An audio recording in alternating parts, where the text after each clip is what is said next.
The Gerblin's been swinging a hot bat of late, 7 for his last 15. Here's the 2-1. Deep to left. That ball is gone. The crowd loves it. I've never heard this much generic goblin noise. Hey gang, just to let you know, you can now use the promo code MTGMudsta, all caps, at flipsidegaming.com and originalmagicart.store. Using the code gets you 10% off orders $10 or more, and you get to help out the channel at the same time. 'Tis the season, gang, and if I've done this right, it means this will be the third game of the week. If I've managed to do this correctly, it means that for the month of December, every Saturday there will be a third gameplay video going up, so be sure to check back and enjoy. This week's game has Sam playing his Unesh tribal deck, keeping 4 islands, Panharmonicon, Imperial Plate, and Urza's Incubator. Vincent is playing Thassa, keeping an Unstable Obelisk, 2 islands, Frozen Aether, Terrain Generator, Commit, and Abishan Cephalid Emperor. Mark is playing his Feldon deck, keeping Pirate Spellbomb, Horde Smelter Dragon, 3 mountains, Darksteel Citadel, and Steel Hellkite. Lastly, Arnaud is playing his Gisela deck, keeping Spellshock, Pyrostatic Pillar, 2 plains, Command Tower, and a mountain. Sam wins the die roll and starts us off. Sam plays an island and passes. Arnaud plays a Command Tower, passing to Mark. Mark plays a Darksteel Citadel, and he passes as well. Vincent plays a Terrain Generator, passing. Sam plays an island and casts Imperial Plate. Arnaud plays a mountain and casts Pyrostatic Pillar. Mark plays a mountain for his turn, and he casts a Pirate Spellbomb, which has him taking 2 from the pillar. Vincent plays an island, and he passes to Sam. Sam plays an island, and he casts Urza's Incubator. This has him taking 2 from the pillar as well. Arnaud plays a plains, and he casts Spellshock, taking 2 from his Pyrostatic Pillar. Mark plays a mountain, and he casts Feldon. This has him taking 2 from Spellshock and 2 from the pillar. Vincent plays an island, and he casts Thassa, also taking 4, 2 from the Spellshock and 2 from the pillar. Sam plays an island, and he casts his commander as well, only he takes just the 2 from Spellshock. He resolves the Unesh trigger, and he gives the 4 cards to Vincent. Vincent makes 2 piles, and Sam takes the pile of 3 and bins his Sphinx. Arnaud draws, and he plays a tap Sacred Foundry, passing turn. Mark cracks his Spellbomb in his main phase, drawing a card. He then moves to his end step and has to discard, and we see a Steel Hellkite hit the bin. Vincent scries with his Thassa trigger, and he keeps it on top, drawing it for turn. He plays a Ghost Quarter as his land for turn, and he casts Wayfarer's Bauble, losing 4 life. Sam needs only to pay 2 blue to cast an Arbiter of the Ideal, and takes 2. This also gives him an Unesh trigger, and he gives it to Arnaud. This time, Arnaud makes a pile of 3 and 1 again, and Sam takes the 3. Sam then equips the Imperial Plate onto Unesh, and moving to combat, he swings Unesh at Arnaud for 14 commander damage. In his second main phase, Sam plays an island, and he passes. Arnaud plays a Homeward Path as his land for turn, and he casts a Commander Sphere, which has him taking 4. Mark drops a mountain, and activates Feldon to make a token copy of the Steel Hellkite. He moves to combat, and hits Arnaud for 5, passing turn. At the end of Mark's turn, Vincent cracks his bauble, and he goes to grab an island. Vincent scries with Thassa and keeps the card on top, drawing and playing a Field of Ruins as his land for turn. He then pays 5 to cast a Storm Surge Kraken, taking 2 damage from the Spellshock. With nothing else, he passes turn. Sam draws for turn, he then casts a Sphinx of the Lost Truths, taking 2 damage from casting it, and this time gives Mark the cards to make into the piles, sharing the love. Mark makes his 2 piles, and Sam grabs a pile with a Reliquary Tower and a Sphinx. Sam then plays the tower as his land for turn, and he moves to combat. He swings Unesh at Arnaud to take him out, and the Arbiter of Vincent for 4. With nothing else, Sam passes to Mark. Mark draws and plays a mountain. He brings back out his Steel Hellkite again thanks to Feldon, and swings it at Sam. Sam blocks the Hellkite with the Sphinx of Lost Truths, who dies to the Hellkite token, and with nothing else, Mark passes. Vincent scries and keeps it on top, drawing a card and playing a Remote Isle tapped. He then casts an Unstable Obelisk, and moves to combat. He swings the Storm Surge Kraken at Sam, who takes the hit for 7. Sam untaps and remembers his Arbiter's Inspired trigger.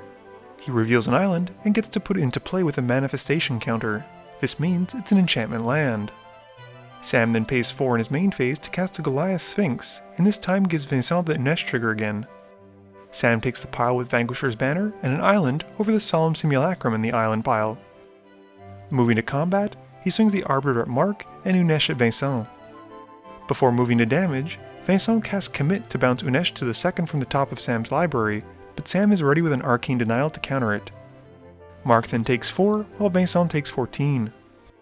Mark draws for turn, while Sam and Vincent miss the delayed draw trigger from the Arcane Denial. He has nothing to do, and he discards, passing to Vincent. Vincent scries and keeps it on top. He draws and plays it being an island, and he casts Abishan, the Cephalid Emperor. The table gets excited, but that's mainly because we all misread it as tapping all creatures with flying, not without. Moving to combat, Vincent swings the Kraken once more at Sam, who takes the hit for 7. Sam reveals the top card for his Arbiter's trigger, and he gets a Soul Ring that's also an enchantment hitting the field. Responding to the trigger, Vincent cracks his Ghost Quarter to blow up his remote isle. This lets him go and grab an island. Sam then draws for turn, and he plays his own island. It's at this point that Vincent realizes it taps only non-flyers, and a lot of the hope from the table goes out the window. Sam declares he's moving to attack, and in response, Vincent taps Abishan to tap Unesh. Sam then asks to see Mark's graveyard, and the steel hike concerns him. He doesn't let it slow him down though, as he swings the Goliath and Arbiter at Vincent, putting him down to 1. Vincent jokingly asks Mark where his Mog Fanatic is, and in his second main phase, Sam casts Archaeomancer to return Arcane Denial. He then passes turn. Mark plays a mountain, and he casts a Goblin Welder. He then passes, and at the end of turn, Vincent activates Abishan to tap all creatures without flying. Vincent scries and bottoms the card, then draws off the top. He casts a Thought Vessel in his main phase, and then moves to resolve a recurring insight, targeting Sam. Vincent grabs a nice chunk of cards, and moving to combat, swings everything at Sam. Before moving to damage, Sam blows up Abishan with Rapid Hybridization. As a result, he only takes 7, as Thassa is no longer a creature, and Vincent gets a 3/3 green frog creature. In his second main phase, Vincent then plays an island, and he passes. Sam untaps and reveals Inundate off the top with the Inspired trigger, which he just puts to hand. We then see Sam cast the Inundate, and all non-blue creatures get bounced back to their owner's hands. Sam then moves to combat, swinging his Sphinx Armada at Mark, and the lone Arcanomancer at Vincent. Vincent casts a non-overloaded Cyclonic Rift to try and bounce the Arcanomancer to Sam's hand. But Sam counters it with the Arcane Denial he'd return with the very wizard Vincent is trying to bounce. Vincent then takes 1 damage and dies, while Mark takes 25, 13 of which is Commander. Sam then plays an island, and he passes. Mark plays a mountain, but isn't expecting much. He casts a Scrap Mastery in his main phase, which swaps the artifacts on the field for those in the graveyard. Mark unfortunately forgets about his Darksteel Citadel, and he then cracks the Pyrite Spellbomb to draw a card. He then passes to Sam. Sam reveals and plays a Cloud Reader Sphinx for free with his Inspiration trigger. This lets him scry 2, which he bottoms both, and then he gets to resolve an Unesh trigger. Mark makes the piles, and Sam grabs the pile of 3. Sam then only needs to move to combat, swinging with everything, and he takes Mark out. Game review time. So, in case you were wondering, I'll note is playing his Gisela deck as kind of a group slug deck. He runs a ton of punishing effects that will allow him to deal damage to his opponents when they do things like play lands, activate abilities, or cast spells, and the damage from those effects is then doubled when a Gisela is out on the board.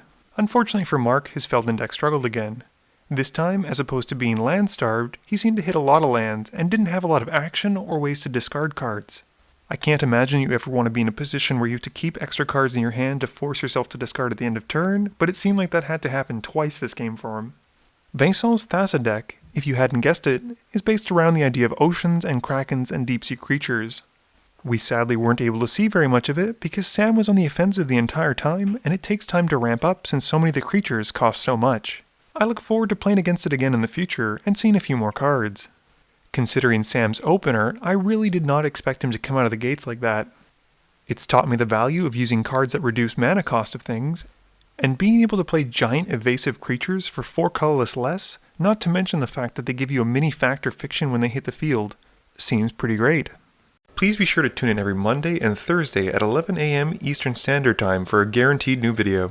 You can also follow me on Twitter at MTGMudsta. You can find me on Facebook at facebook.com/MTGMudsta. And lastly, you can check me out when I stream at twitch.tv/MTGMudsta. This video is brought to you in support by my patrons. If you're looking for a way to help out the channel, please be sure to visit the link below. Thank you all for watching this video, and don't forget, friends are just opponents you haven't eliminated yet.